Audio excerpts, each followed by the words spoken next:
Hello. Today I'm going to talk to you about the control of nitrosamine impurities in human drugs. I would like to start off by saying that this presentation reflects the views of the author, which is me, and should not be construed to represent FDA's views or policies. I'd like to first define what pharmaceutical quality is for this presentation. A quality product of any kind consistently meets the expectation of the user.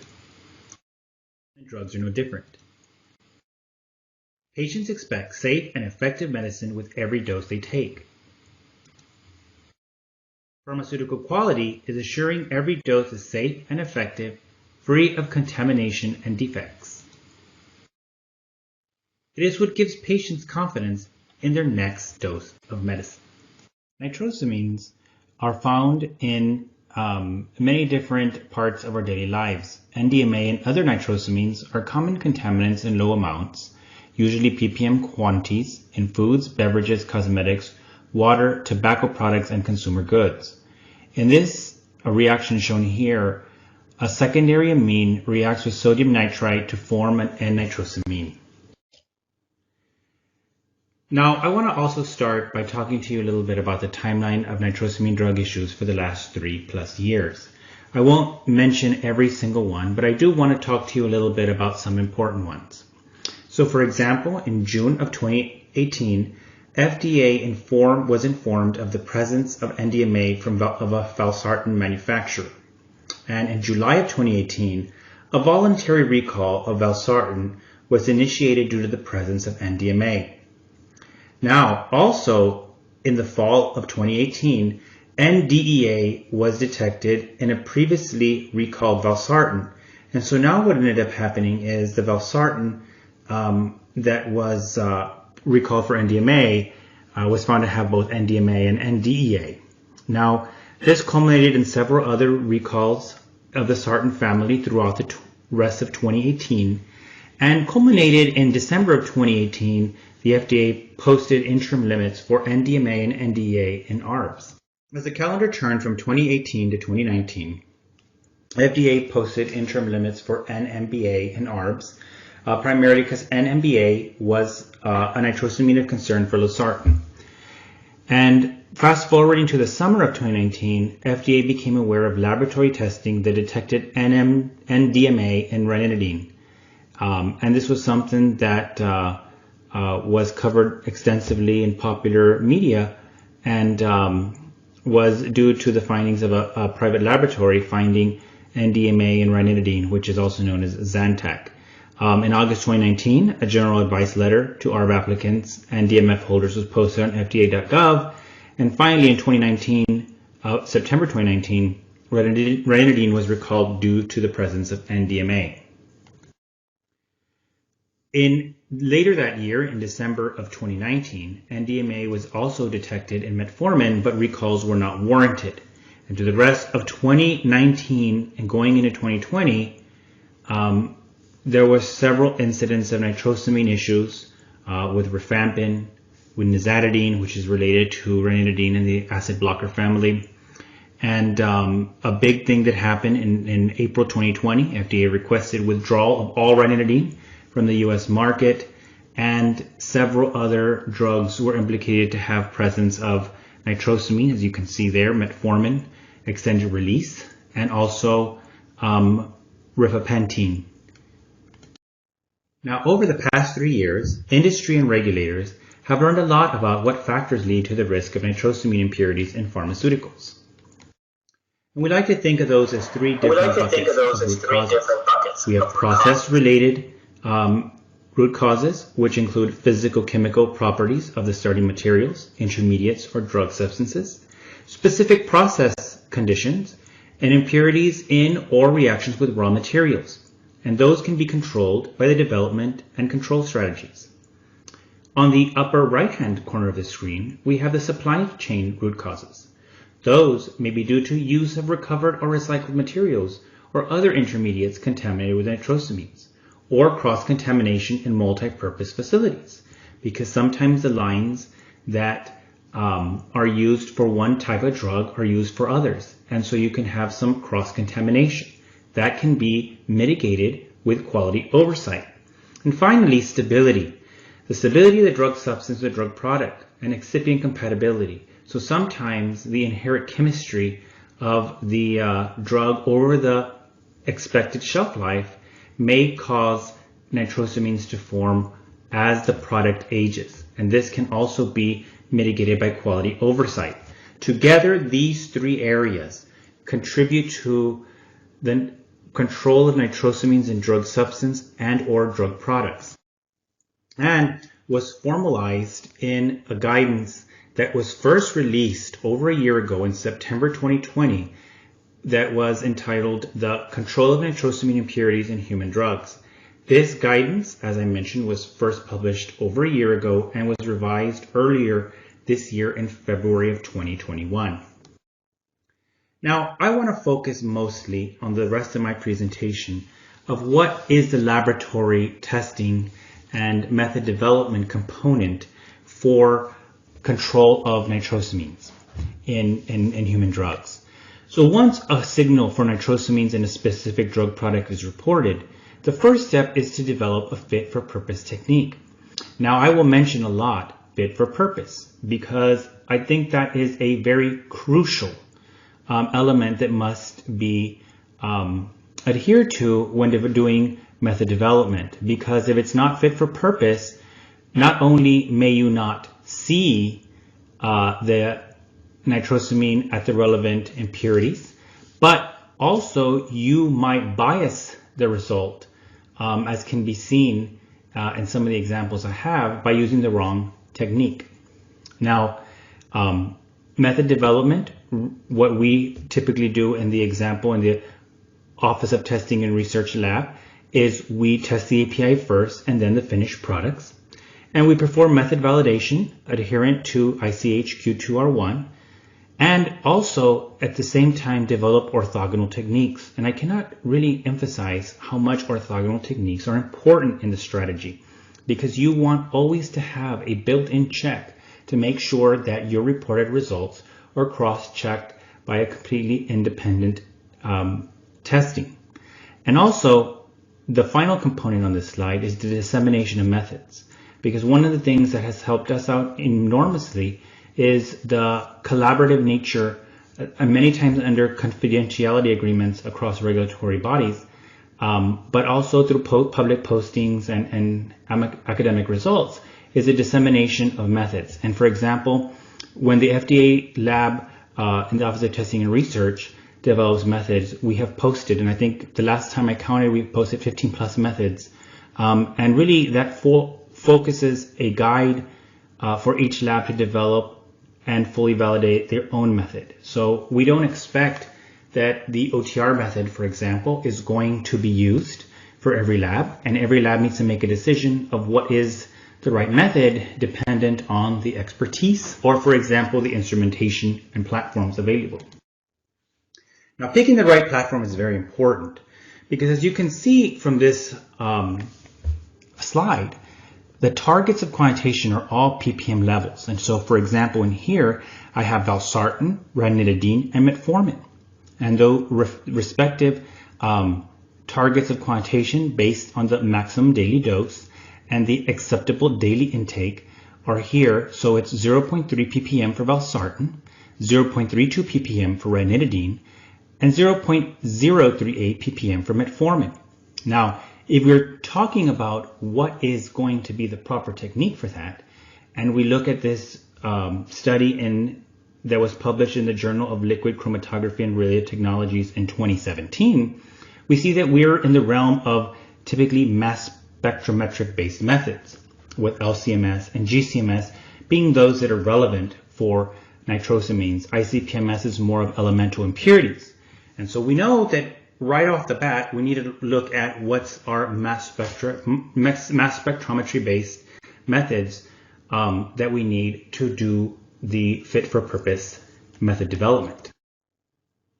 So in regards to picking the right platform, I'd like to talk a little bit about our ranitidine example. So I'll break out my laser pointer for this. So as I mentioned in one of my first slides, in June of 2019, there was a lot of reports on CNN and other public media that Zantac or ranitidine was seen by a private laboratory to have milligram levels of NDMA. And that's very alarming. So what we did was we went to the Walgreens and bought whatever ranitidine, whatever Zantac, and whatever acid blockers that we could find. And we ran those by the method that was cited by the private lab, which was, in essence, one of our valsartan methods from early on. But that was, in this case, applied to ranitidine or Zantac.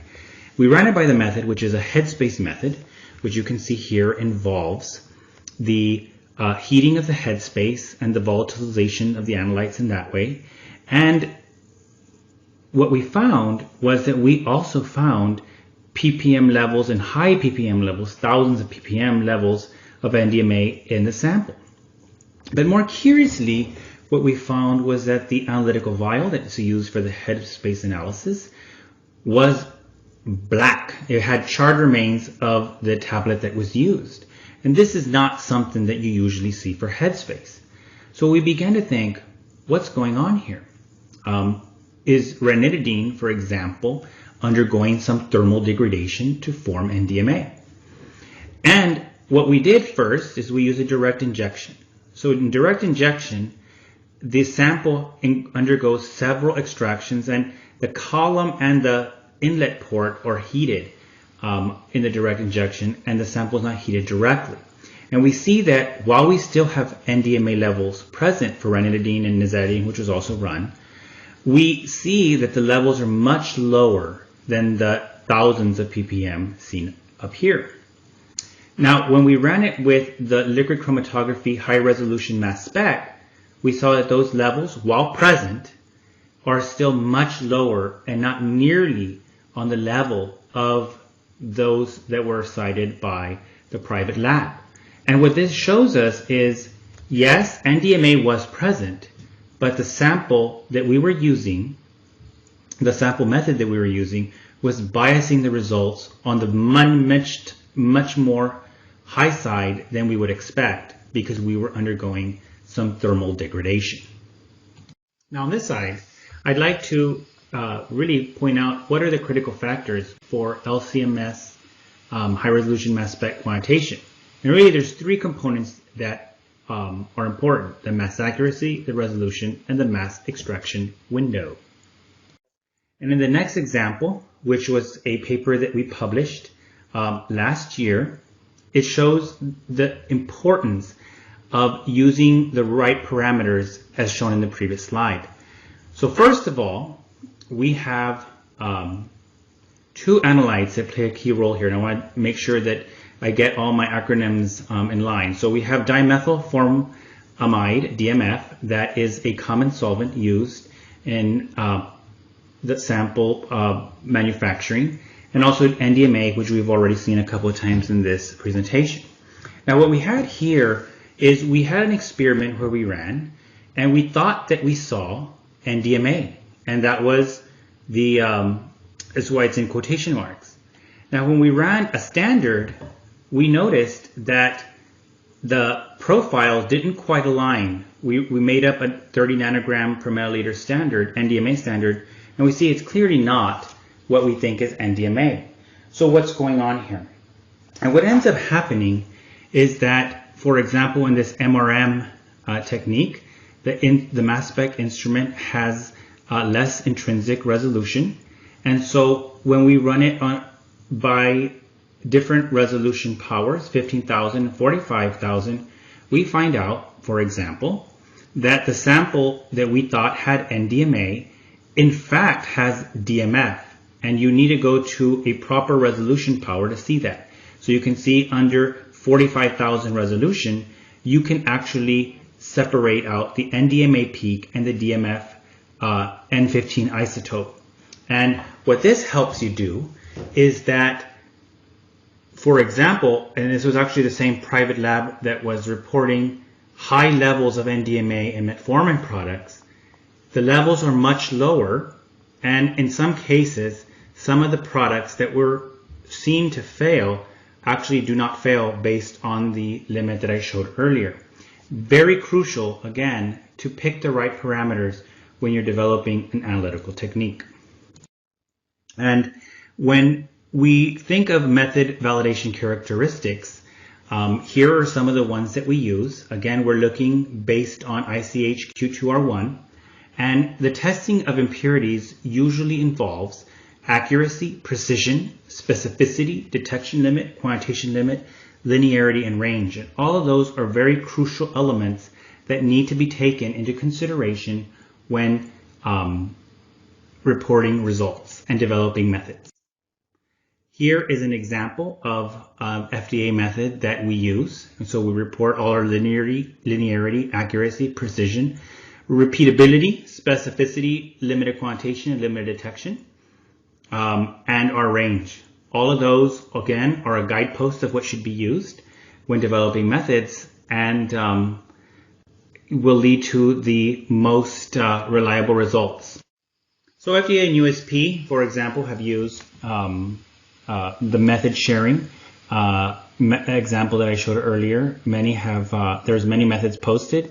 I think 6 methods for ARBs, 2 for ranitidine, 2 for metformin, and 1 method shared for rifampin and rifapentine. And that's mostly based on the FDA methods. And there is a USP chapter 1469 that went to PF, and the link is below, and 4 methods are described. And I think that at least when I made this slide, it was out for comment. And there are 6 USP reference standards available. And also, as I mentioned before, international collaboration has been very important. This included under established confidentiality agreements, as I've already mentioned, scientific discussions and about acceptable intake limits, sharing of laboratory methods and test results, coordination of joint inspections where appropriate, and sharing of inspectional findings to streamline the response by the regulatory agencies. I think all of this is really essential to the future of global drug safety and quality investigations. Here is a link with several of the methods and press releases from the FDA. And finally, I would like to wrap up my presentation by really saying that the FDA is committed to ensuring that the medicines Americans take are safe and effective.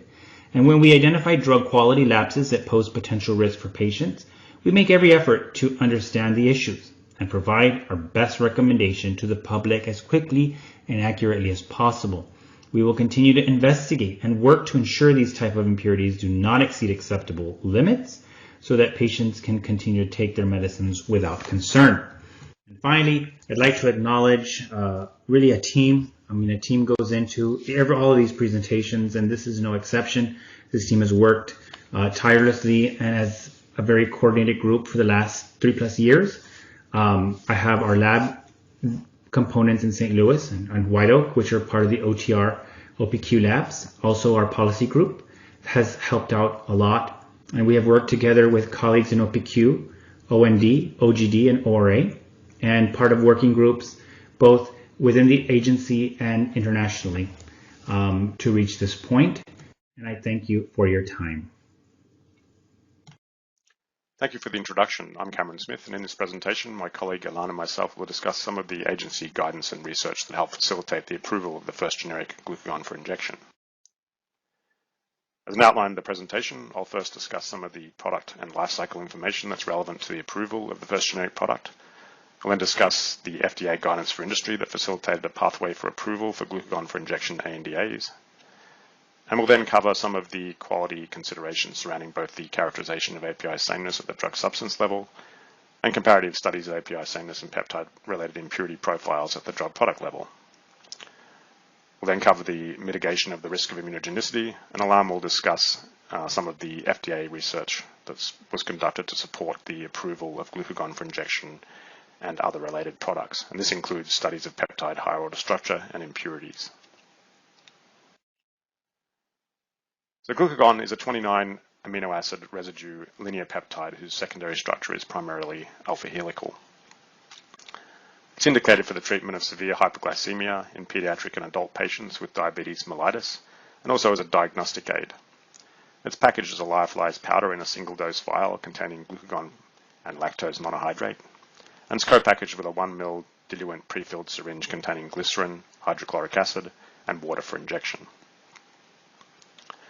The reference listed drug is held by Yiwei Li and is manufactured using a recombinantly sourced API. In contrast, the first generic ANDA, which is held by Amphastar Pharmaceuticals and was approved in December 2020, is manufactured using a synthetically sourced API. It was this FDA Guidance for Industry that was first published in October 2017 that facilitated a pathway for approval of generic synthetic peptide drug products referencing recombinant RLDs under Section 505J of the Food, Drug and Cosmetic Act. And glucagon was one such peptide included in the guidance along with liraglutide, nasiritide, teriparatide and teduglutide. And semaglutide has since been grandfathered into this guidance via the publication of a draft product-specific guidance. The guidance describes recommendations for the comparative characterization of the following attributes for the proposed product and RLD: primary sequence and physicochemical properties, secondary structure, oligomer and aggregation states, and biological activities. And the use of orthogonal analytical methods is recommended. Here I provide a little more detail on conducting these API characterization and comparability studies. The drug substance, primary peptide structure, and physicochemical properties should be characterized such that evidence is provided to ensure the identity, strength, quality, and purity of the drug substance.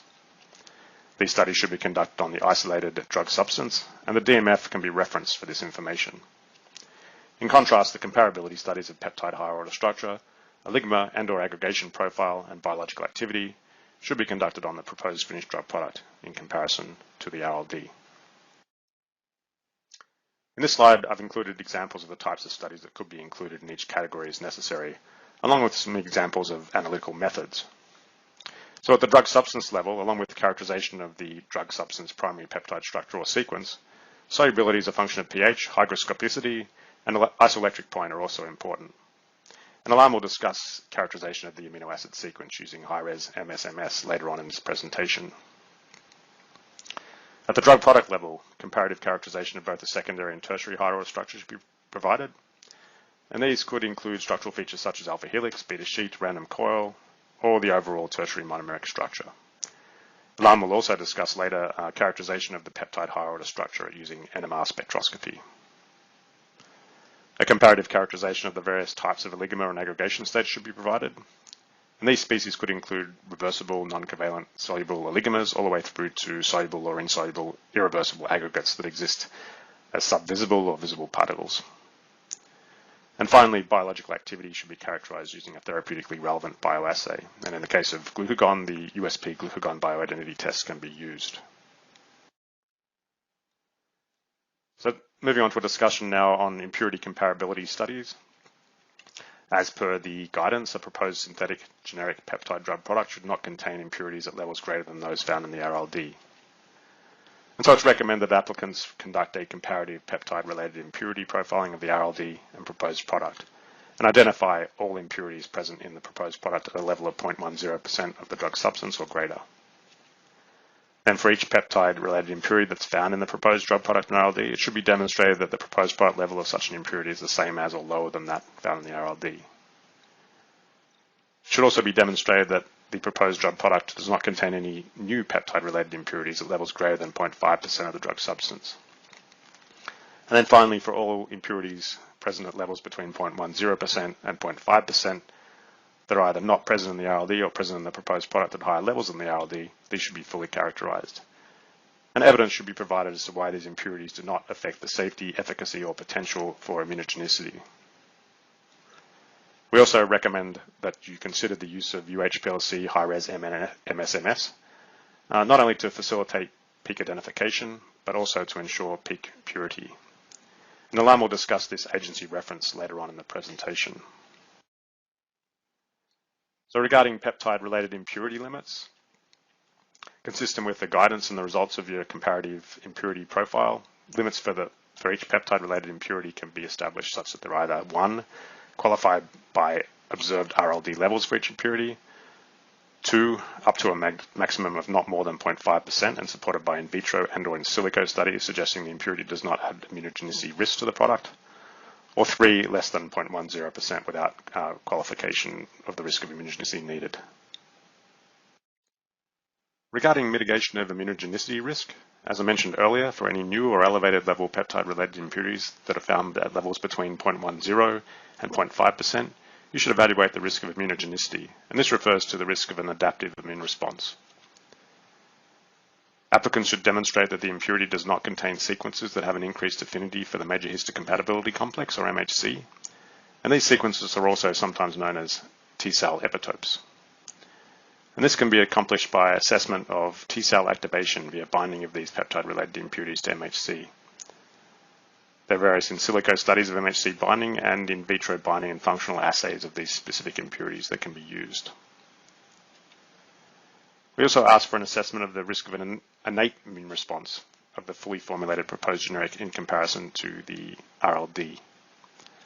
And there are various in vitro cell-based assays in animal models that can be used. Regarding general considerations for conducting these API and impurity comparability studies, since most peptide products are parenteral products, that is, they're either sterile solutions or lyophilized products to be reconstituted for injection, we recommend that API and impurity comparability studies be conducted on the finished drug product. And this includes reconstitution per the label instructions if necessary. Justification can be provided if it's not feasible to conduct a study on the finished drug product, but applicants should strive to minimize sample manipulation as much as possible. A statistically meaningful number of batches of the proposed product and the RLD should be used. Generally, at least 3 is recommended. And it's recommended that the proposed product be tested on or near release and at the end of the proposed shelf life in comparison to the RLD of various unexpired ages. Samples should be aged under conditions consistent with the label storage conditions. And multiple orthogonal validated methods should be used for each comparability study class and the impurity profiling. Sample ages should be provided for the dates of all studies along with the drug substance batch number for each proposed drug product batch that's used. Ilan will now continue the presentation with a discussion of the FDA Supporting Research. Thank you, Cameron. The FDA labs are developing analysis methods to support review equivalence claims by showing active ingredient sameness, by orthogonal chromatography methods, by accurate molecular weight, and by comparing MS-MS spectra and amino acid sequence. We are also comparing peptide-related impurities. We are comparing retention times, accurate molecular weight, and impurity abundances. We are also characterizing the impurity by MS-MS, amino acid sequence, and PTMs. We are also looking at NMR for secondary structure and aggregation comparisons. By comparing high-order structure using 1D NMR, PCR analysis of the spectra, and calculating the Mahalanobis distance. We're also using this fusion order spectroscopy, TORSI NMR, and dynamic light scattering for comparing and showing sameness. In 2015, we published a paper that explored the utility of using LC with high resolving power mass spectrometry detection for peptide drug quality control. We used 3 peptides for testing: calcitonin, bivalirudin, and exenatide. We showed that calcitonin and its impurity displayed linear response over 2 orders of magnitude of concentration. The precision and percent RSD were less than 10%, even at lower concentration. The accuracy was better than 85% when impurities were spiked. The LOD was below the level needed for 0.1% of API. The method validation showed high selectivity, sensitivity, precision, and linearity. This method is also capable of confirming sequence and quantifying impurities even when species are coeluting. The left panel is the HRMS spectra of the +4 ion of calcitonin and 2 of its impurities. As you can see, we have complete isotopic resolution and high mass accuracy. On the right panel is the HRMS spectra of the +2 ion of bivalirudin and 4 of its impurities. For sequence confirmation, you can see on the right the sequencing result of calcitonin and 3 of its impurities. Each red line signifies the detection of a B or a Y ion. Some amino acids are confirmed by 1 ion, some by 2, and few are not. Teriparatide is a 34 amino acid peptide. It's indicated for the treatment of osteoporosis. The RLD is from a recombinant DNA origin. We studied the impurity present in the RLD and synthetic drug substance and identified 29 different impurities. The results were summarized in a poster at CAS meeting in November 2020. We characterized teripeptide impurities using product ion spectra and used software to help in their interpretation. These are two oxidation impurities. The molecular weight is identical, but MSMS spectra allows us to pinpoint the oxidation position. The color represents the type of ion observed in the spectrum, B, Y, or both. In this table, we see a comparison between drug substance and drug product from different lots. The numbers at the top are the time in months before and after expiration. For impurity at the top group, the level grows with age, meaning they are degradation products. At the lower group, we don't see increase with age, meaning they are process impurities. We can plot the impurity concentration against time before or after expiration. On the left graph, the concentration of impurity increases with sample age, indicating they are degradation products. On the right graph, the impurity concentration is not changing significantly or is going down with sample age, meaning they are process impurities. In this graphic summary, you can see that the process impurities in the synthetic drug substance are much higher than the RLD drug product, which is of recombinant DNA origin. Oxidation products are comparable between the synthetic peptide and the RLD and are increasing with age. Other degradation impurities also increase with age. Study glucagon drug product impurities. Glucagon is a 29 amino acid peptide indicated for severe hypoglycemia in type 1 diabetes mellitus. I can share some of the results of our drug product study of 2 RLD lots. The main excipient is lactose, and we found multiple lactose-related impurities, mostly condensation products. The sequence contains 3 glutamines and 2 asparagines. We were able to quantify 4 deamidation products. We found multiple oxidation products on methionine and tryptophan. The positions were verified using MSMS sequencing. We found also multiple hydrolysis and wine dilation impurity. In total, 33 impurities were quantified in the RLD drug product.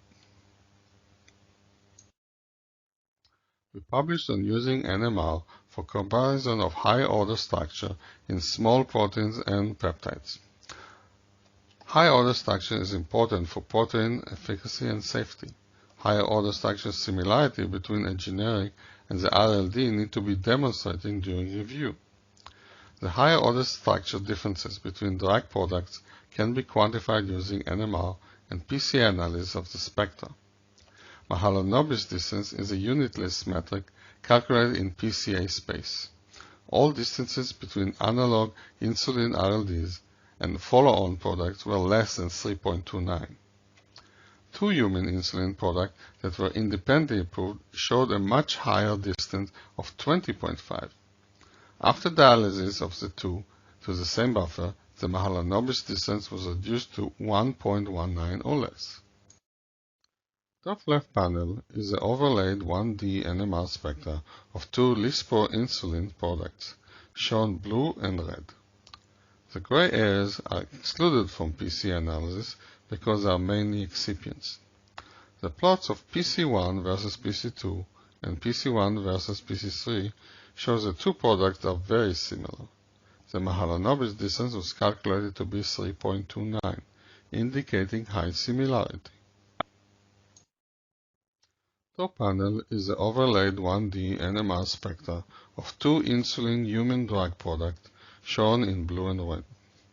The gray areas are excluded in PC analysis because they are mainly excipients. The plots of PC1 versus PC2 and PC1 versus PC3 show the 2 products are possibly different. The Mahalanobis distance was calculated to be 20.5. After matching concentrations and dialyzing the two against the same buffer, the Mahalanobis distance was reduced to 1.19, showing the difference was mostly due to the excipients. And now, Cameron will summarize our presentation. Before we finish up, we have a quick challenge question. Consistent with the ANDA peptide guidance, when conducting a comparative impurity profiling of the proposed generic product and RLD, you should identify all peptide-related impurities at a level of either A greater than 0.10%, B greater than 0.5%, C greater than or equal to 0.10%, or D greater than or equal to 0.1%. And the correct answer is C greater than or equal to 0.10%. So in summary, we've discussed how the FDA guidance for industry facilitated the approval of the first generic glucagon for injection. We discussed the characterization of the API drug substance and comparability studies of API sameness and peptide-related impurities conducted on the finished drug product and the RLD. And these studies included studies of higher order structure, oligomer, aggregation profile, biological activity, and impurity profile. Immunogenicity risk mitigation was discussed, and Ilan discussed some of the relevant FDA supporting research. So thank you for your attention, and we'll take questions during the panel discussion. Hello, my name is Alicia Hoover. Today my colleague Namrata and I are going to discuss some case studies that were done in order to draft the Enteral feeding tube guidance. We will begin today's talk by giving a background of enteral feeding tube administration and some of the in vitro testing development considerations. We're then going to look at two case studies of proton pump inhibitors, the first being esomeprazole delayed release capsules, and the second being lansoprazole orally disintegrating tablets, or ODTs. We will then discuss some of the testing type recommendations that are found in the guidance that was published in June of this year, and we will end the talk discussing data submission. Enteral feeding tubes are a medical device that allow for the delivery of food and medication for patients who are unable to swallow oral dosage forms for a variety of medical conditions. This is extremely common in pediatric and elderly populations. So there are a variety of different feeding tubes that are available and can be seen in this table here. Today we are going to focus mostly on the nasogastric or the NG tubes, gastrostomy or G tubes, and the jejunoscopy or J tubes. You can see here that the tubes are found in a variety of sizes based on the population of the patient, and the unit that they are measured in is the French unit, and we're going to discuss that a little bit further.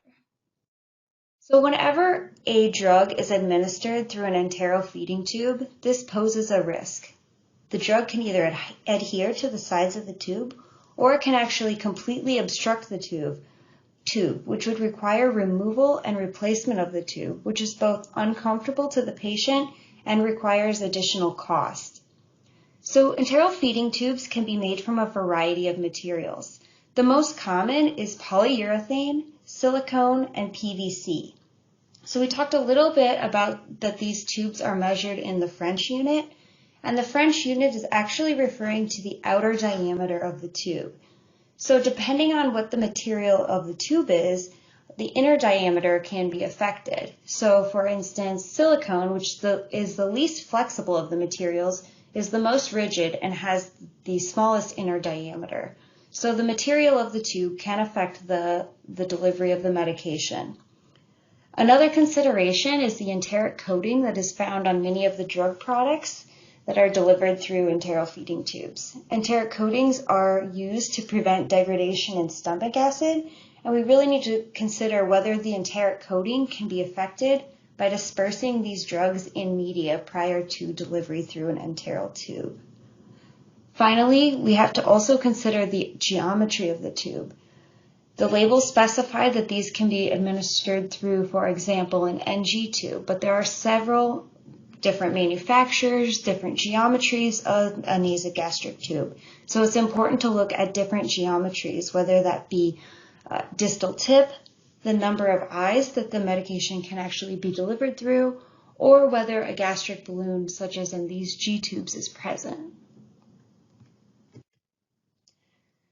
So we're going to first look at a couple of case studies to understand the enteral feeding tube administration.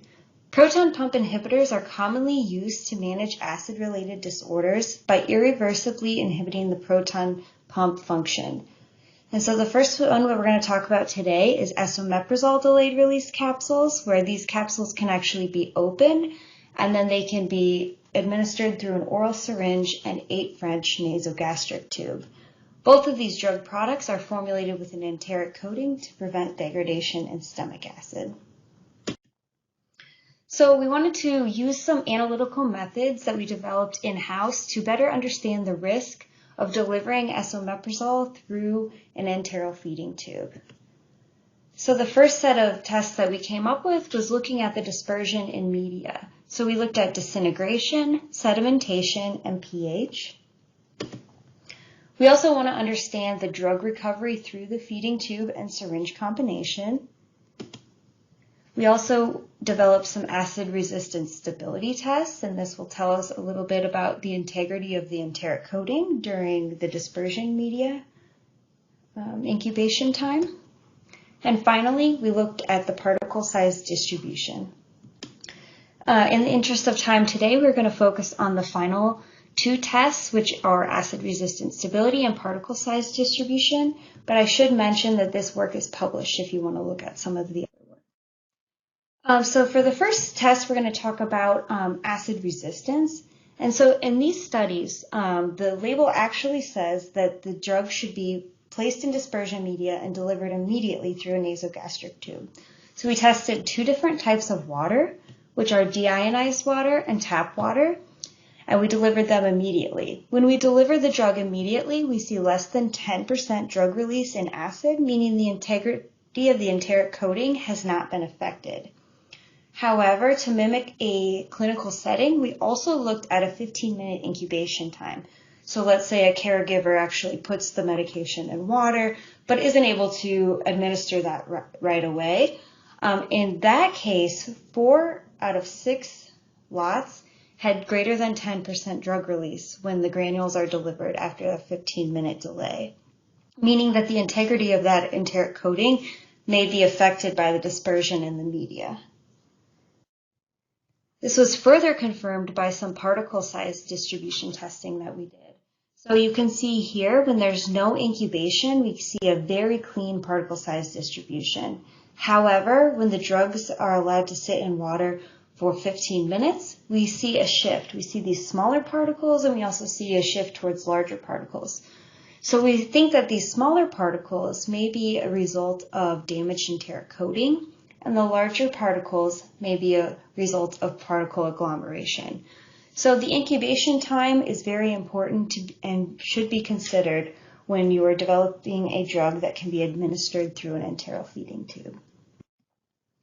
Next, we looked at lansoprazole ODTs. And according to the product instructions, the ODTs can be dispersed in water and delivered through an 8 French or greater nasogastric tube. However, many adverse events have been reported to the agency for G and J tube administration, which are off-label uses. So in order to better understand this, we set up testing methods that looked at NG, G, and J tubes, and we also looked at 2 different formulations. So in order to identify the risks associated with lansoprazole ODT enteral feeding tube administration, we went back to that same type of tests. And in this case, we're going to mostly be focusing on the results from the percent recovery and the particle size distribution tests. So like I said, we looked at 2 different formulations here for lansoprazole, and for both, we saw a bimodal particle size distribution after suspension in water. However, for product B, we saw larger particles, and in some of the sedimentation testing, we also saw an increased amount of insoluble excipients. So we want to understand what this means, and does that actually increase the risk for tube obstruction? And so for these studies, an irreversible clog was considered an obstruction where the drug product could no longer be delivered through the tube. So this means if we did a push-pull motion on the syringe, we were not successful in removing this obstruction. And here you can see the results of the irreversible clogs that were observed. So we do see some nasogastric tube obstructions, although not many. The greatest risk of obstruction was actually using this G-tube 2. And we do also see an increase for the 30 milligram products versus the 15 due to a larger amount of particles that have to be delivered. So it's really important when we look at these studies, if we had only looked at one type of G-tube, we may not have seen this clogging. And so it's important to identify different types of tubes with different geometries and different distal tips or gastric balloons, and really identify the risk of delivering these products through different types of tubes. So in summary for this portion of the talk, dispersion in water can affect the integrity of the enteric coating on proton pump inhibitor drug products.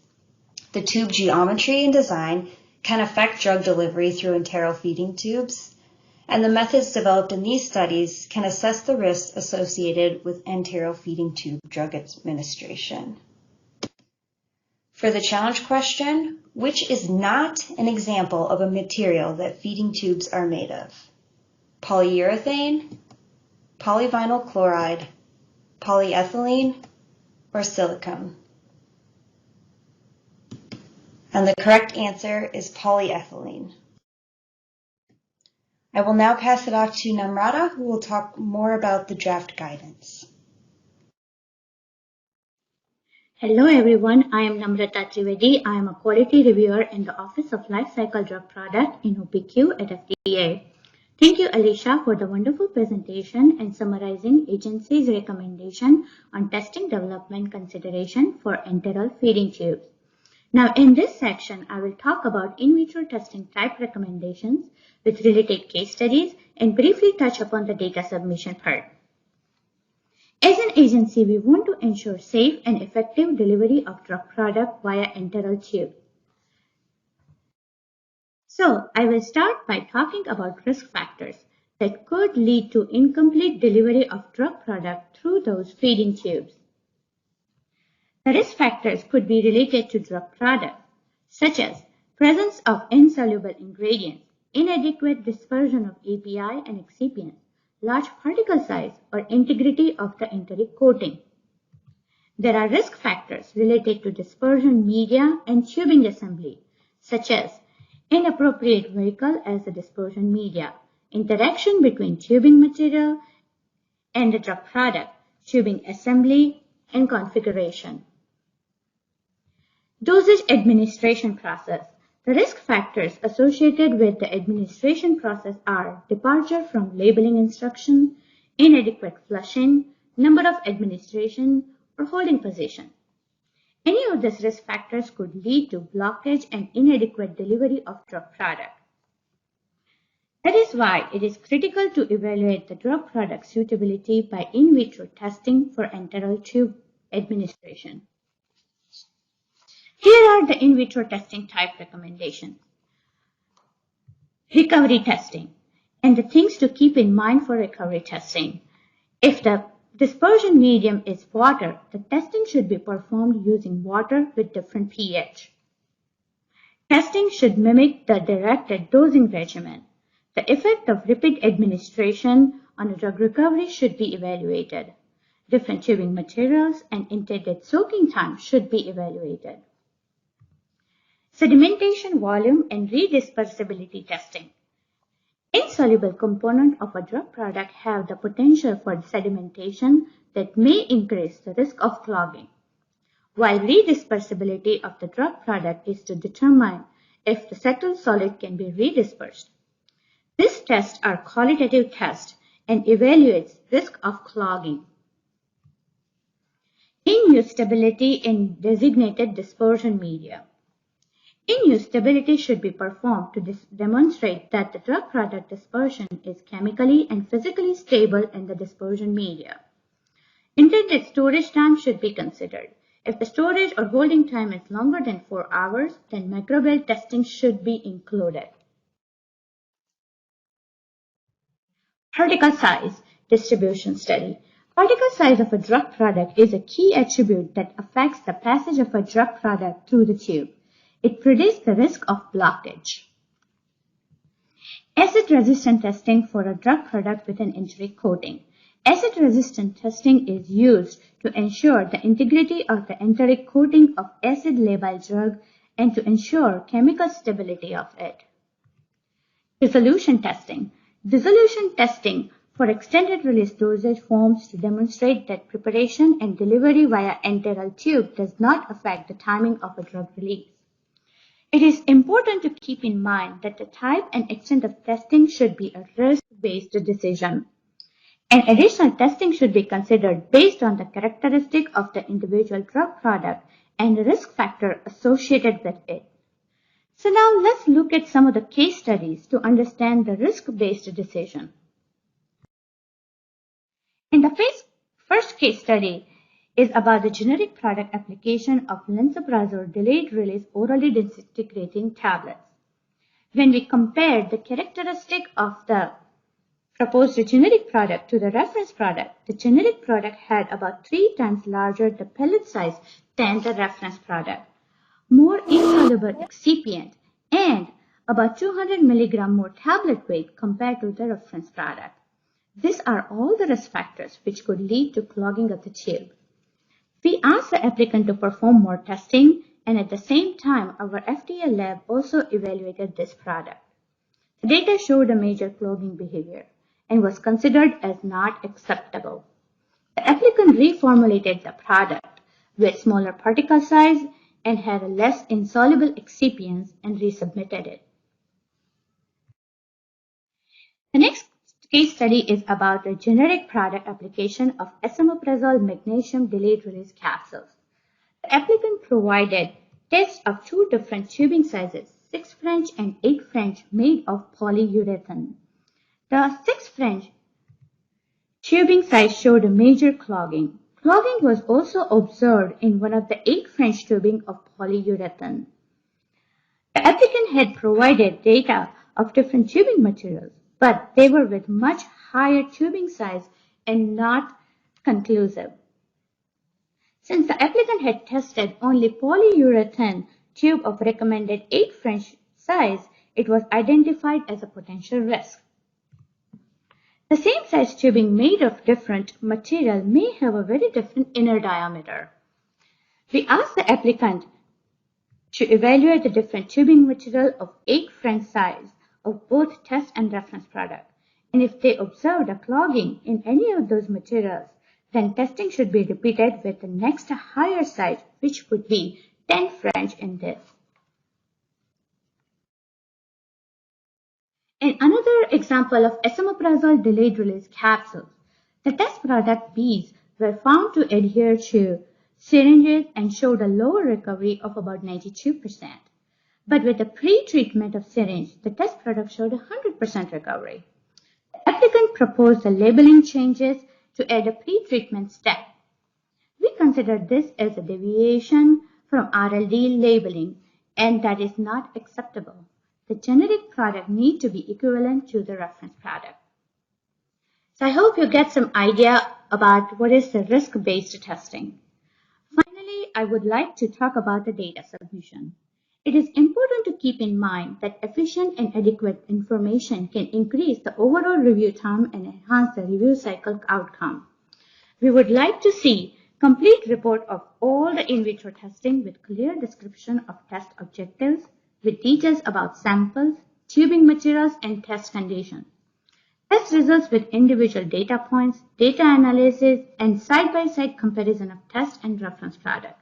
It is important to add notes about your observations, like extra flushing was needed, or to clear the tube, or minor adhering or a clogging was observed. Please provide the supporting visual information of your observation with clear photographs and videos. So, in summary, in vitro testing is to ensure safe and effective delivery of drug product that may be administered via enteral tube. The type and extent of in vitro testing should be a risk-based decision focused on the characteristic of the individual drug product. right.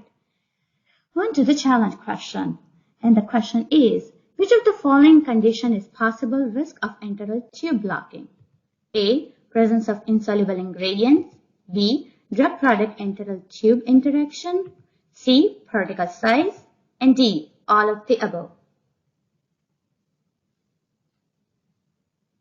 And the answer is all of the above. And that concludes our presentation. However, before I stop, my co-presenter Alicia and I would like to thank Pharmaceutical Quality Forum for giving us this wonderful opportunity to present. Also, we would like to thank our colleagues in the Office of Lifecycle Drug Product, Office of Testing and Research, and everyone who contributed to the draft guidance on oral drug product administered via enteral feeding tube. Thank you all for your time and attention today. Thank you.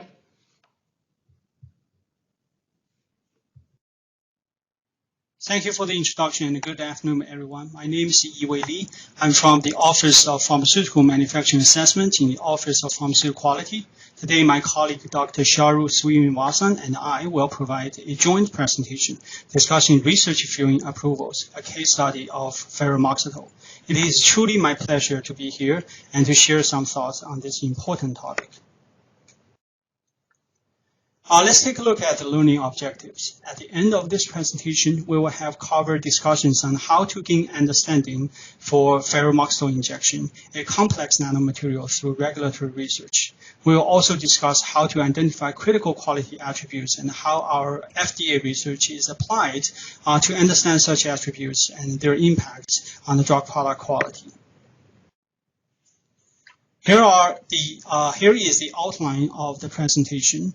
I will provide a quick introduction to Ferumoxytol injection. We will spend a few slides discussing the complexity of the drug product from quality standpoint. We will discuss the FDA product-specific guidance and the challenges facing the quality assessment.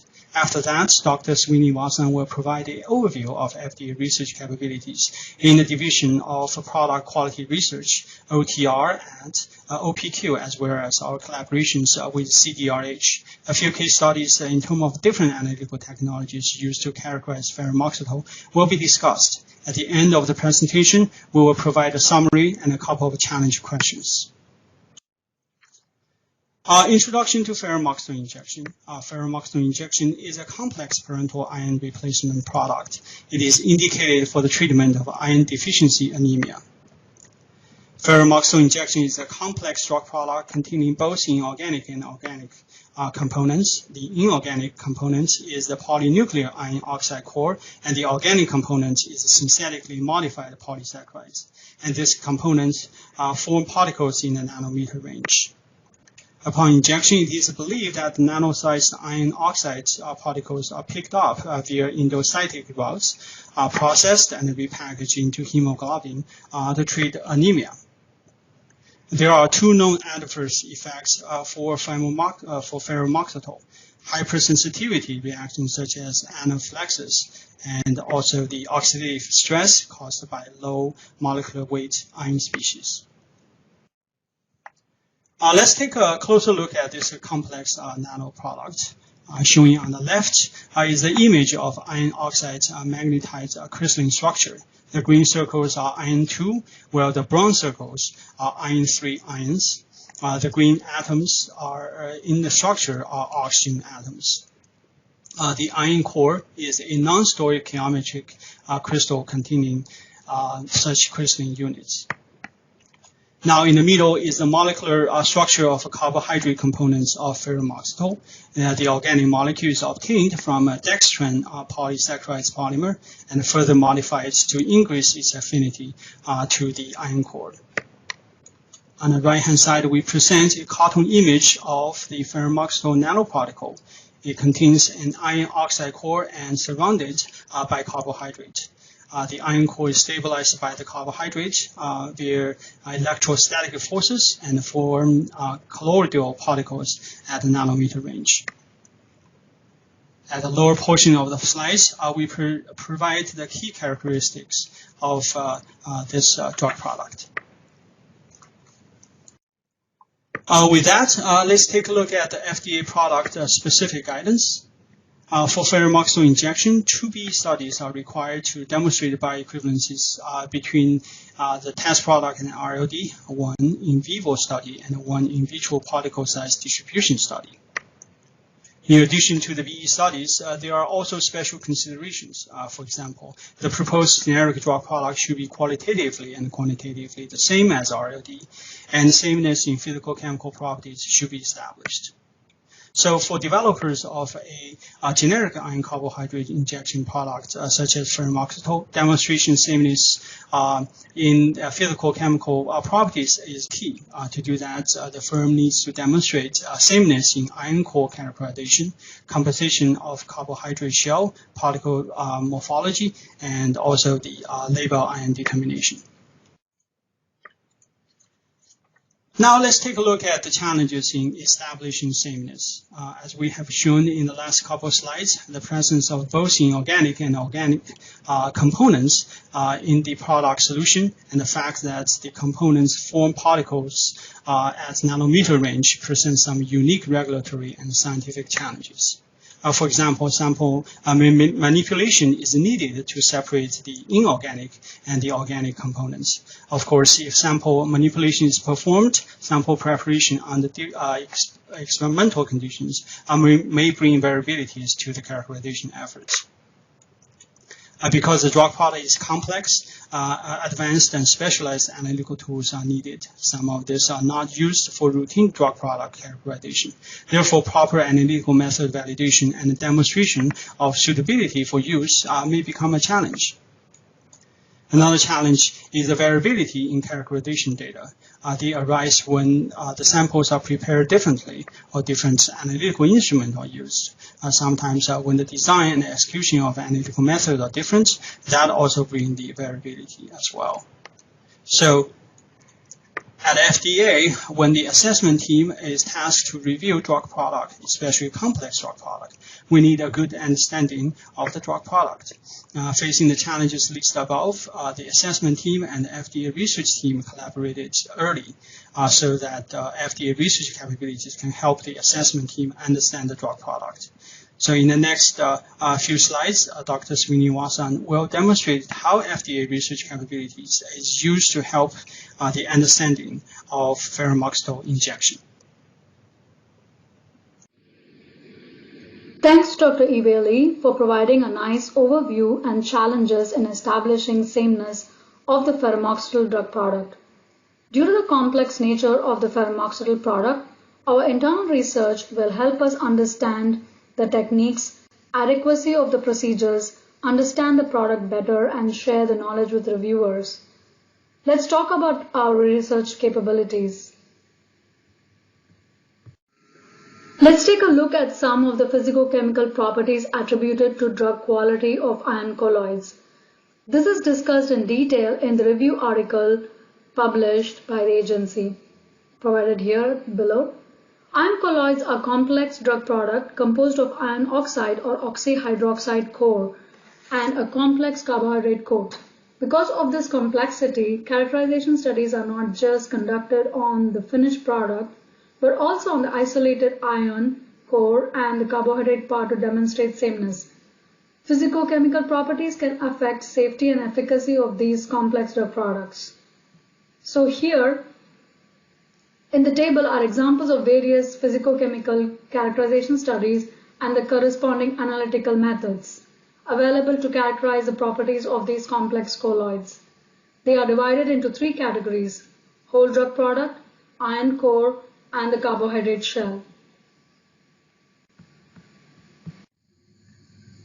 Throughout my talk, I will be highlighting some of the methods we have used within DPQR for the three categories discussed: whole drug product, iron core, and the carbohydrate shell, to perform a quality assessment and to have a better understanding of the Ferumoxytol drug product. First, I will focus on the whole drug product characterization. At the Office of Testing and Research, Division of Product Quality Research at White Oak, we have several research capabilities. Ferumoxytol drug product is one of the many examples we have worked on in the past. Here, I'm showing our capability for particle size characterization. So within the Division of Product Quality Research, we have a dedicated lab with 10 plus complementary sizing techniques covering from nano to micron range, including both wet and dry samples, and these have supported over 20 ANDA and NDA assessments. For particle size characterization of the whole product, we use dynamic light scattering, which is a widely used technique. Sample preparation is simple and measurement is quick. In this particular case, we use Zetasizer instrument. The purpose of doing the measurements is to understand the product, understand the procedure during the measurement, and how it can change the outcome of the measurement. For example, dilution can have some effects on the measurements. In this case, for the drug product, various dilution like 10x, 20x, 50x, and 100x were performed. On the right, you can see the overlay of different sample dilutions, and this is for the intensity-based hydrodynamic size analysis. It shows a unimodal distribution and it didn't change upon dilution. Here you can see more examples for serial dilution. Serial dilution also demonstrates stability of these nanocolloids to show if particle size are stable over a range. In these measurements, you can see the comparison between product 1 and product 2 clearly shows dilution has no significant effect on the hydrodynamic size distribution. As we know from the product-specific guidance, the particle size distribution study is one of the bioequivalence criteria. So during the method development, dilution study becomes critical. Now let's talk about the molecular weight determination for the whole drug particle. Here you can see the setup within DPQR-OTR, the size exclusion chromatography with different detectors. Dextran standards were used to generate a calibration curve for the molecular weight. On the right, you can see the chromatograms of the size exclusion chromatography with refractive index signals as shown for the whole particle molecular weight distribution. And you see that both the products overlay are comparable. Any change in the chromatogram are indicators of quality and stability of the iron colloid. Next, I will focus on the carbohydrate shell characterization. The same setup used for the size exclusion chromatography for the whole particle molecular weight determination was also used for the molar mass distribution of carbohydrate shells using the two detectors, that is size exclusion chromatography coupled with moles and the refractive index detectors. On the top you can see the mole signal, and at the bottom you can see the refractive index signal chromatograms. Moles will acquire light scattering signals from the molecules, and the refractive index will help determine the concentration. From the information obtained from both these two detectors at the same time, we can determine the molar mass of the carbohydrate shell, which you see on the right. Then by injecting multiple samples, we can get the molar mass distribution of each individual sample. So the overlay of multiple, here we are showing the two runs are for the two product tested are comparable.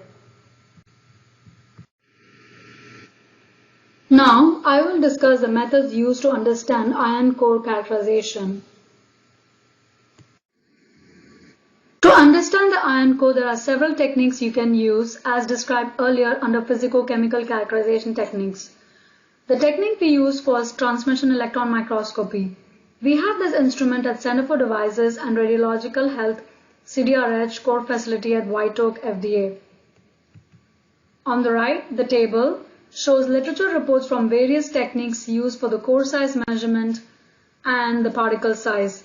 As you can see, the differences in the core size and the particle size is dependent on the instrument or the method used. Let's take a look at some internal research conducted at CDRH within the agency showing TM analysis for the iron core and morphology.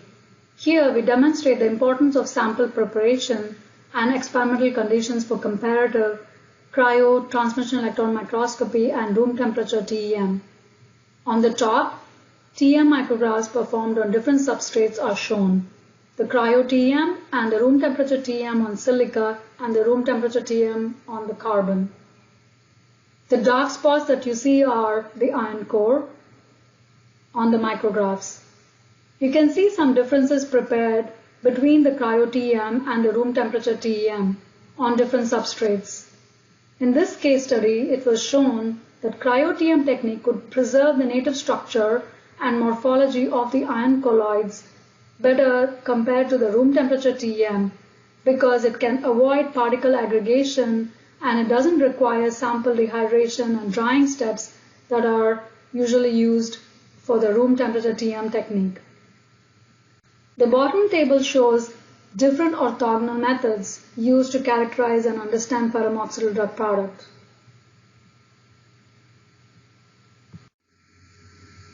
So far, we've talked about the assessments of whole particle, iron core, and the carbohydrate shell for the iron colloid. Now, I will switch gear and talk about the overall drug product stability and some case studies. Product stability can be affected by particulate formation in the final drug product. Several factors may contribute to the particulate formation. They can be generated by extrinsic, intrinsic, or inherent mechanisms. Here in the figure, I'm highlighting some of the potential factors that can cause particulates. During manufacturing process, particulates can come from fibers, fragments of rubber, plastic, and metal manufacturing parts, and from the assembly line or the product filling, stoppering, and the capping line. Cracks and breakage can occur in the filling lines that can generate glass particulates. Another possible source is the manufacturing environment. Particulates can come from materials used, type of container closure, composition, and the type of glass like tubular versus molded and the type of stoppers used. Formulation chemistry can have a high impact on the particulate generation, like products that have high alkaline pH, complex formulations, all can have a potential to cause leaching from the primary packaging. pH shift, precipitation of the formulation components can lead to particulate generation. Interactions between the product and the container closure can lead to particulates due to the nature of the complex formulation and the container closure material used. Other factors to consider are the orientation of the vial, temperature, humidity, all can generate particulates. So studies conducted early on, like visual examination, extractable leachable profile, the lamination study to test chemical durability of the vial, can be very helpful to avoid these particulate issues. Accelerated condition can provide a general indication of the potential risks for particulates in the final drug product. As you can see in the center, I have shown an example of the iron colloid product vial, and clearly visual examination is not possible since it's a dark brown and opaque solution. Hence, it's pertinent to use appropriate methods to evaluate the product quality to confirm the final product is free of particulates. In the next few slides, I will discuss some of the methods we have used and developed within DPQR-OTR to assess the stability of these complex iron colloids. The methods we used are based on compendial recommendations and knowledge gathered from our previous work on different products in the past. Here, you can see the stereomicroscopy setup with a coaxial illuminator, polarizer, and oblique illumination. I want to briefly explain the importance of introducing stereomicroscopy in our studies to image any presence of particulates as an initial screening study for drug product assessment. Now, I want to show an example of why, using the right illumination, it is important to detect particulates. You can see in the oblique and the coaxial, the membrane looks almost blank except for a few spots. But with the combination of polarizer and the coaxial illumination, you can see a big difference with more particulates. So polarizer cannot be attached with the oblique illumination, so hence we use a polarizer in combination with a coaxial illumination. So using the stereomicroscopy setup, we evaluated some membrane-filtered Ferumoxytol samples. On the top, you can see the oblique illumination micrographs And at the bottom, the image is taken under the coaxial plus polarizer illumination. So none of the sample showed the sign of particulates. Such evaluation is not feasible without the combination of coaxial illumination and the polarizer. Now let's talk about another technique we use, which is the scanning electron microscopy equipped with energy disperser spectroscopy, which provides a combination of high-resolution imaging and elemental composition analysis. Here you can see the SEM EDS setup. On the right, I'm showing an example of a model membrane sample with particulates. Then, using EDS, energy disperser spectroscopy, for composition analysis, we can know the composition of the particle shown on this membrane. We also look at the vial interior to understand more where the particulates are coming from and if it has undergone any changes inside the vial. So you can see some surface changes inside the vial are observed under the scanning electron microscopy. Now with the knowledge of what SEM EDS is capable of, we tested some samples for the Ferumoxytol lots. The SEM micrographs of the membrane filtered samples showed no presence of particulates, as you can see sample lot 1, 2 and 3 with no particles on the membrane. Elemental analysis showed elements typical of the polycarbonate membrane. The carbon and oxygen are coming from the composition of the polycarbonate membrane, and the AU peak is from the gold coating of the membrane before scanning electron microscopy imaging. So this technique provides a confirmatory study to initial screening study that was done using the stereo microscopy. As an additional technique for our discussion today to show our research capability, I would like to talk about the scanning electron microscopy combined with the broad ion beam milling system. This is an emerging sample preparation technique that can reveal the micro or nano-sized structures of the samples by using 3 high-energy plasma ion beams. Here you can see the lab setup in DPQR-OTR. On the bottom, I have shown SEM micrographs taken for non-ion milled glass samples.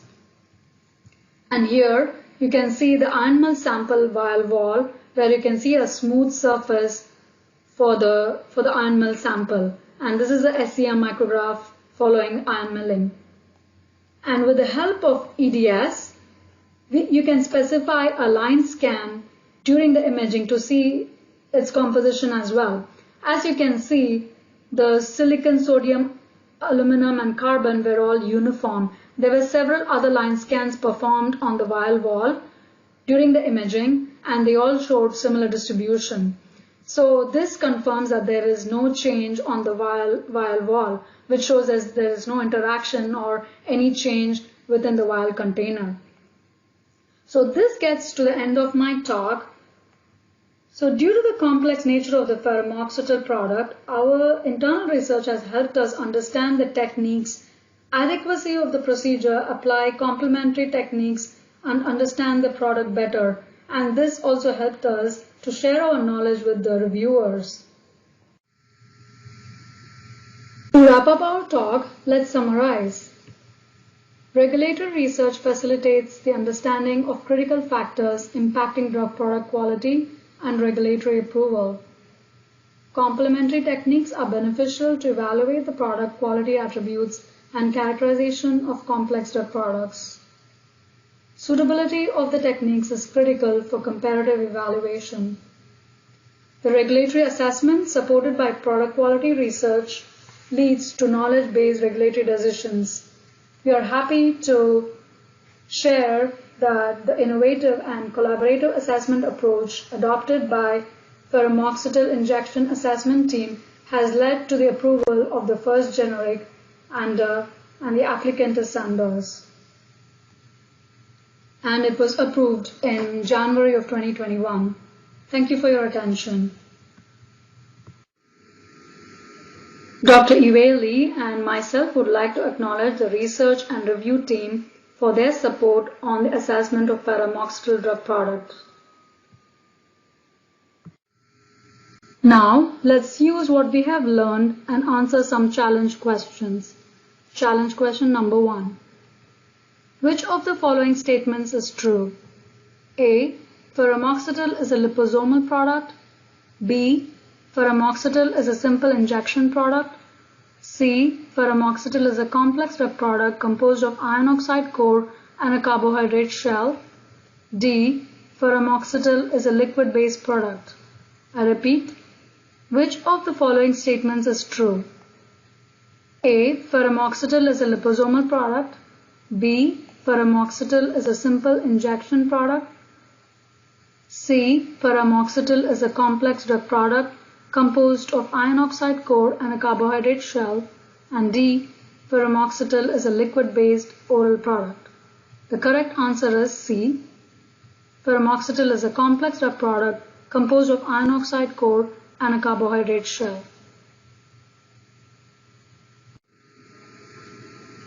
Challenge question number 2. Which of the following studies are critical for ferumoxytol characterization? A. Physicochemical characterization of the whole particle. B. Physicochemical characterization of iron core. C. Physicochemical characterization of carbohydrate shell. D. Particle morphology. Or E. All of the above. I repeat, which of the following studies are critical for the ferumoxytol characterization? A. Physicochemical characterization of the whole particle. B. Physicochemical characterization of the iron core. C. Physicochemical characterization of carbohydrate shell. Or D. Particle morphology. Or E. All of the above.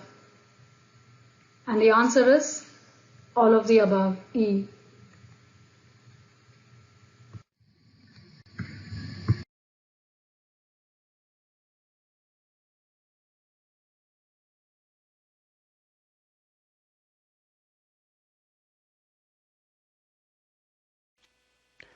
Thank you for the great presentations. This is Ray Ford with CDER SBIA, serving as moderator for our first Q&A panel on day 2.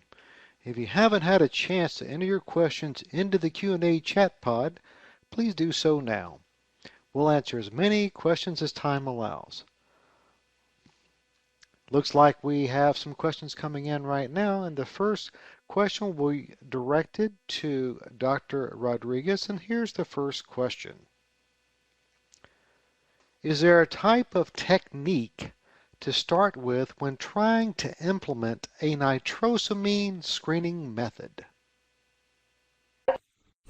Thank you, Ray, for the question. I think that's a really good question. So what I hope to have shown in the presentation is that there is not necessarily one particular method that you should use. I think it all depends on the type of instrumentation expertise you have available in your laboratory. But I also think that the ranitidine and the metformin examples that I showed really do reveal the need to make sure that the technique chosen really is appropriate for the different APIs, and in the case of finished products, the formulations as well. Because I think that, especially with the ranitidine case, where GC-MS could work for many other APIs, because there's that thermal degradation portion for ranitidine, it wouldn't be appropriate for that case. And there's probably other cases like that. I mean, we haven't been exhaustive in looking at every particular API. But I do think that the benefit of using orthogonal techniques will help you to be able to make sure and kind of double check that the results you're seeing are, as expected. Because with an orthogonal technique, you would be using a completely different sample prep or technique altogether. So I think those are the principles that I would recommend to start out with when you're looking at a new signal for nitrosamines. Back to you, Ray. Thank you for responding to that question. We have another question for Dr. Rodriguez, and here's the question. Where does FDA post analytical methods? Thanks, Ray. That's a great question. So there's a couple of different ways that I can tell you this. The easiest thing, I would just pick your favorite web search browser and pick FDA and nitrosamines, and the FDA website will likely come up. And I think that once you're at the FDA website, there's a section where you have information about nitrosamine impurities in medication. And then it's very conveniently organized where you can have different APIs. So for example, when I last checked, there was losartan and metformin. But it's always great to see the latest news tab, which will give you an idea of what's going on most recently. So thanks, Ray.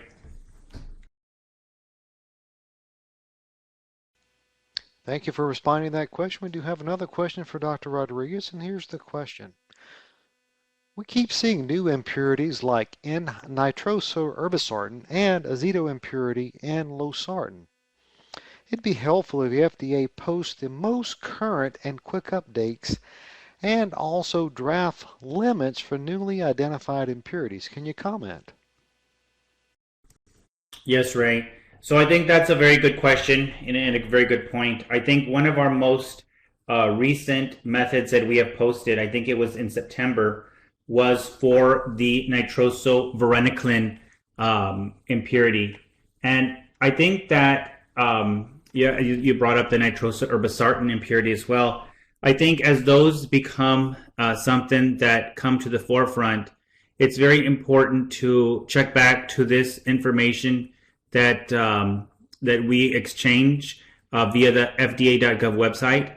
And I think it's also very important to look at the methods, because I think the nitroso-varenicline method, for example, is a good method to start with, and especially how it is to prepare your methods and to set up looking for those large molecule nitrosamine impurities as opposed to the small molecule NDMA and DEA impurities.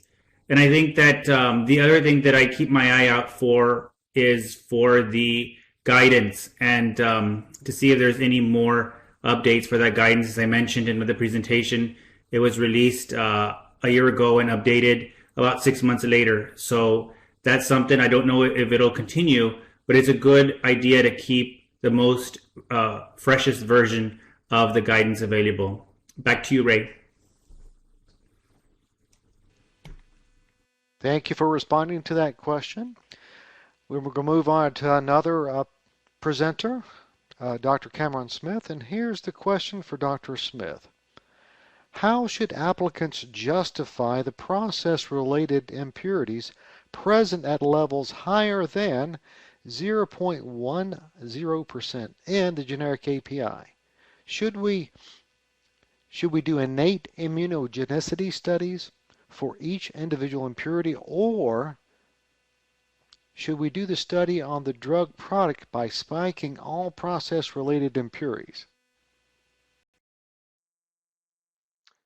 Thanks very much for the question. So I would say that if the impurity levels can't be qualified by levels observed in samples of the RLD, and they're present at levels between 0.1 and 0.5%, you should use in silico and in vitro studies MHC binding that are conducted on the individual impurities of interest, so not on the formulated drug product. You should also remember that new impurities that are present at levels greater than 0.5% are not acceptable, or likely not acceptable, for a 505J application. Additionally, note that the studies that we're requesting here are an evaluation of the adaptive immune response risk for each impurity, not the innate immune response, which was mentioned in the question. And also, we recommend you conduct the studies on the purified impurities of interest and not using samples of the drug product that are spiked with the impurities, again, as outlined in the question. So the innate immune response studies, these are separate studies from these adaptive immune response studies, and those innate immune response studies should be conducted on the fully formulated drug product. So thanks very much. Thank you for responding to that question. We have another question for Dr. Smith, and here's the question.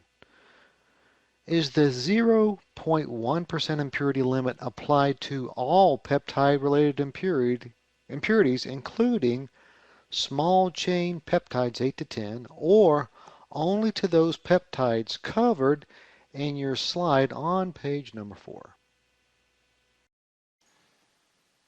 Okay, thanks again for the question. So expectations for characterization of API sameness, impurity profiles, and things like immunogenicity risk assessment for other peptide drug products that aren't covered by the guidance. We determine these on a case-by-case basis, and it really depends on the overall risk assessment that's conducted for each product. So regarding that level of 0.10%, the acceptability of the level over which impurities are recommended to be identified in the comparative impurity profile studies. So then that's determined according to the risk assessment. So the expectations for these studies or any proposals that you might have, these can be discussed with the agency prior to your application submission, and you can use routes such as pre-ANDAs or controlled correspondence to ask questions and get feedback. Thank you. Thank you for responding to that question. We're going to move on to another presenter. Our next group of questions is for Dr. Ilan Geerlof-Vidavsky, and here's the question.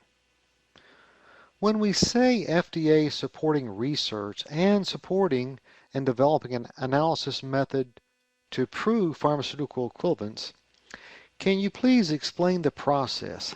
Can industry reach out for support? Thank you, Ray, for the question. Our lab study peptides two ways. One is in response to a review or a pre-NDA question or issues. We also consult in the pre-NDA applications. And we also study peptide and complex products that we anticipate might need an analysis method development. Things that for the moment there's only an RLD, but we anticipate a generic product in the future. For that, our lab are equipped with front-of-the-line instrument for UHPLC, HRMS, and NMR. And we really like application to use HRMS and NMR analysis. Of course, we can't share results on product in review, and any contacts about that have to be done through the review team. But since we also do academic publication, so any general question about analysis about our academic publication can be done directly by contacting the publication author. Thank you, Ray. Thank you for responding to that question. We have more questions coming in. And the next group of questions will be directed to Dr. Alicia Hoover. And here's the question for Dr. Hoover. If a particular tube is not available in the U.S. market, is it acceptable to submit NG tube study data on one type of tube among 3 MOCs of tube suggested in the product-specific guidance? So this is certainly a good question. So the guidance does state to test a representative selection of tubes, but we do understand that it's not possible to always obtain types of different, so to obtain tubes of all types of compositions. For example, a silicone nasogastric tube may be hard to obtain. But in that case, the guidance does recommend that the applicants test at least 3 different types of enteral tube configurations. So these could differ in length, the number of eyes, or the distal tip. Thank you for that question.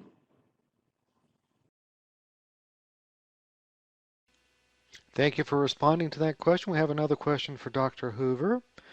And here's the question. How many units should these enteral tube studies be performed on? So this is also a good question. So the standard number of units is usually 12. In regards to ANDA products, there is a specific section of the guidance that does address this. And in that case, 12 units of the test and the reference drug products should be dispersed in media and tested both at the 0-minute and the maximum allowable holding time, unless the testing conditions set forth in the relevant product-specific guidance actually state otherwise. So in that case, you can actually follow the recommendation of the product-specific guidance. Thank you for that question. Thank you for responding to that question, Dr. Hoover. We're going to move on to another presenter. Our next group of questions will be directed to Dr. Namrata Trivedi. And here's the first question for Dr. Trivedi. Can you advise on how we mitigate the risk of using a wrong tubing at the hospital site? Well, thank you for that question, Ray. In vitro testing are performed following the labeling instruction. And by doing that, we try to ensure and safe and effective delivery of drug product following the labeling instructions. So we highly discourage any off-label use of the drug product. So for hospital setting, we highly recommend that you use the labeling instruction and the recommended tube and the size listed in the labeling. Thank you.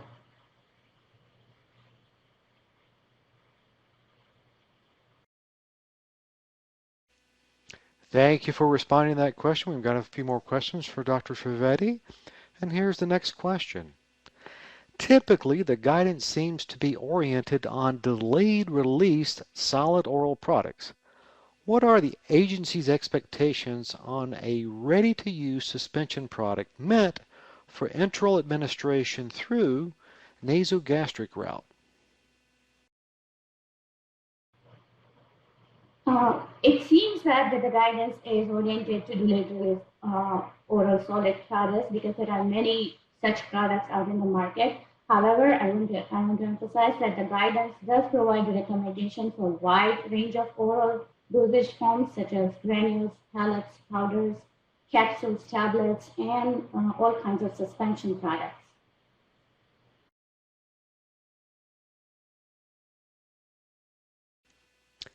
Thank you for responding to that question. We've got another question for Dr. Trivedi, and here it is. There are 6 types of enteral tubes mentioned in the guidance: nasogastric, nasoduodenal, nasojejunal, gastrostomy, gastrojejunal, and jejunostomy, having different outer tube diameters. For a potential ANDA, should all these tubes be considered or only the tubes relevant as per the RLD PIL should be considered for the study? That's a good question. For a potential ANDA product or generic product, please follow the RLD labeling instruction and product-specific guidance to perform the testing listed on those documents. And particularly for your question, if your labeling, for your product, if the labeling instruction suggests that product should be administered with, let's say, NG and G tube, then perform the testing with both NG and G tube with the smallest intended tube size for each type and follow the labeling instruction. So you do not need to test all the tubes listed, just follow the labeling instruction. Thank you.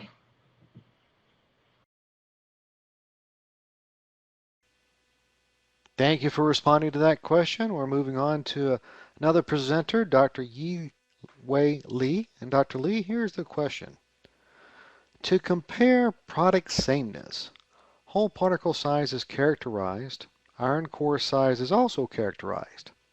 But how do you characterize the strength of interaction between the iron core and the organic shell? Thank you for the question. Yeah, I think that's a great question. Yeah, so there are actually a couple of ways that we can obviously test the strength. Some of them qualitatively, some of them are probably more on the quantitative side. For example, if you use, say, dilatation, try to remove the loose carbohydrate, you probably can tell the strength between the carbohydrate and then the iron core. Another way I can think of is obviously the stress testing, right? So if you increase the temperature and then again, the strength of the carbohydrate and the iron core will be loosened a little bit, and you can tell the difference between the RLD and test product. Or you can use competitive chelation, right? So you add another chelator in there and you see that if there's any release of the carbohydrate. So those are the ways that I can think of that you can use to test qualitatively or quantitatively. I would encourage that the industry actually move ahead and then develop methods and justify those methods. We definitely encourage innovations from the industry. Thank you.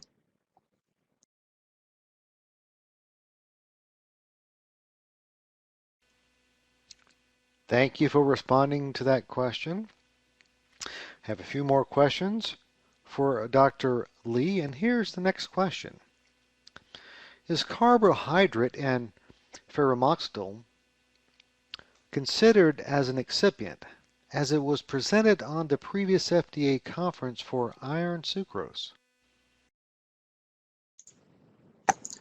Thank you for that question. I think that question is related to I think the 2021 May FDA response to citizen petition.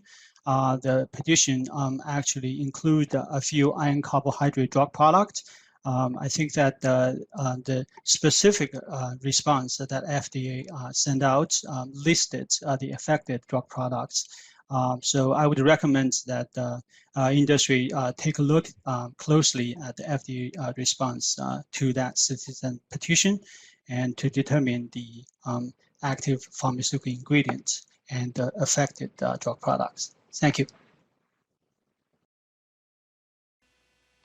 Thank you for responding to that question. We're moving on to another presenter. Our next group of questions will be directed to Dr. Charudharshini Srinivasan.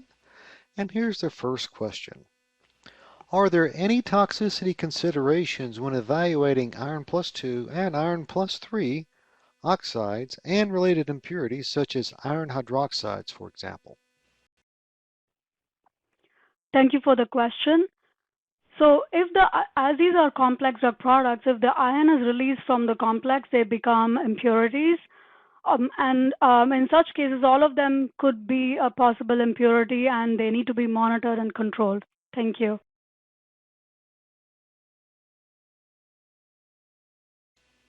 Thank you for responding to that question. We're going to loop back around to Dr. Rodriguez, and we have another question that came in for Dr. Rodriguez, and here it is. For the metformin study, where different mass resolution settings were used, can you elaborate on how the DMF biased the results for NDMA? Thank you, Ray. No, I think that's a really great question, and that is also a paper that, as I mentioned in the presentation, we published in 2020 and can be found easily with just a literature search.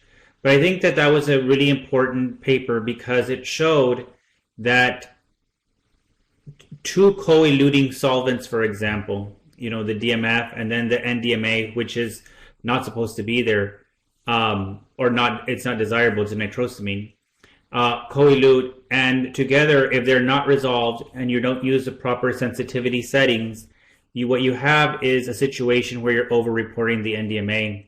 And so I think that as the study shows, when that happens, you have what's shown as very high levels of NDMA, and once you use the proper parameters in the instrumental techniques, you see that the NDMA levels in some cases are still there and in some cases over the limits, but in general the lots tested aren't overwhelmingly positive for NDMA above the limits. And so I think that that's very important and part of what I believe an orthogonal technique would also show, because in that mass spec technique there was some coelution, but if you would have maybe looked at different techniques using the same set of samples, you might have been able to catch that discrepancy. So I think that that's really the importance of what that study shows. And it really even shows that with a really powerful tool like the high resolution mass spec, errors can be made if you don't go through the whole process of validating your method and picking a fit for purpose technique. Back to you, Ray.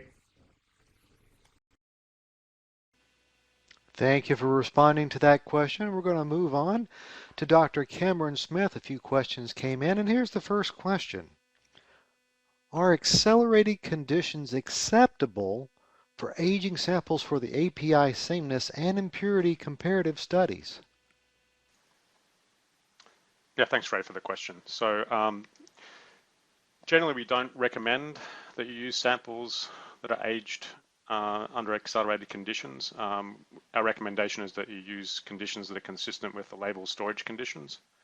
This is really because we like to see that the sample aging directly mimics the actual in-use conditions that would be in play. Thank you.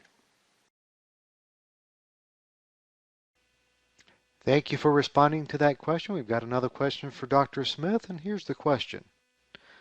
What sorts of in vitro cell-based assays and animal models can be used for the innate immune response comparison of the proposed generic and RLD? So thanks very much for that question again, Ray. So we can't provide we can't provide specific guidance that would be generally acceptable for each situation. So our recommendation is that you discuss any proposals for these types of studies with the agency prior to your application submission, and you can use routes such as pre-ANDA or control correspondence to ask those questions or get feedback. Thank you.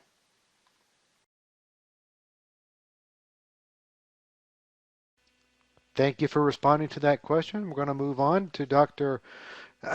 Charudharshini Srinivasan, and here is the question. In your study, you talked about research really drives drug approval. Are those studies that you discussed in the presentation the only studies you would consider important or critical for approval of Ferumoxytol or related iron colloid products? Thank you for the question.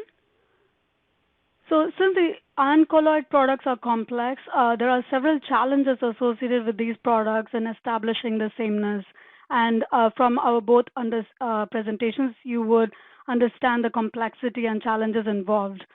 So FDA's internal research was helpful to understand the product better, actually the adequacy of the procedure, the application of the complementary techniques, and also understand the product better. So with that respect, the studies discussed gives a general idea and examples of the physicochemical characterization techniques. So they are definitely not comprehensive list of the techniques to be used.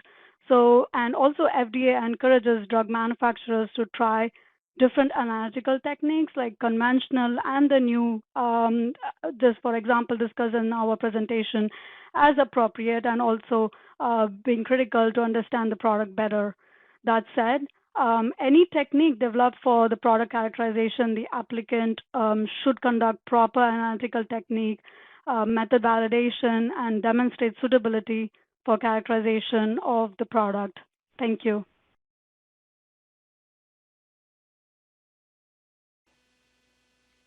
Thank you for responding to that question. We've got a couple more questions for Dr. Srinivasan. And here's the next question. What techniques are critical to address quality attributes of drug products to prove sameness of the product with the RLD for these complex products? Thank you for the question, Ray. So FDA product-specific guidance has clearly laid out FDA's current thinking for the bioequivalent study for generic developers. So please refer to that for additional consideration with regards to the physicochemical characterizations. And also there are the review article published by the agency that will be very helpful that discusses different physicochemical characterization discussions. And in terms of analytical techniques, it's your decision which analytical technique will be best fitted to provide the answers, as long as the technique is deemed appropriate. And as I mentioned before, properly validated, and the suitability is also developed and to be shown that it is suitable for use. Thank you. Thank you for responding to that question. We're going to move on to Dr. Namrata Trivedi, and here's the question for Dr. Trivedi. Does the agency recommend any microbial testing for drug products for enteral tube administration? Well, thank you for that question, Ray. The answer is yes, but it depends on the drug product dispersion, holding, or the storage time before administration. So, and the guidance recommends that the drug product with extended holding times over 4 hours at room temperature or over 24 hours under refrigeration, the microbial study should be performed in support of those proposed storage times. And please follow the USB General Chapter of non-sterile drug product microbial testing and acceptance criteria. Thank you. Thank you for responding to that question. We have about 1 minute left, and our last question will go to Dr. Alicia Hoover. And here's the question for Dr. Hoover. What is the purpose of testing water of different pH values as dispersion media? Hi, Ray. Thanks for that question. Yeah, so testing water of varying pH is important, especially for drugs such as the proton pump inhibitors, because that can show the integrity of the enteric coating and how it's affected during that incubation in the dispersion media. So the recommendation would be to test 3 different pHs and then do some of the recommended testing, such as acid resistance testing and particle size distribution to look at that enteric coating. And an example we showed during the presentation was esomeprazole. Thank you for that question. Well, that's all the time we have for questions. A huge thank you for all the great presentations and for our presenters answering numerous questions that came in. We'll now enter into our break time, returning at 11 a.m. Eastern Daylight Time. Enjoy your break.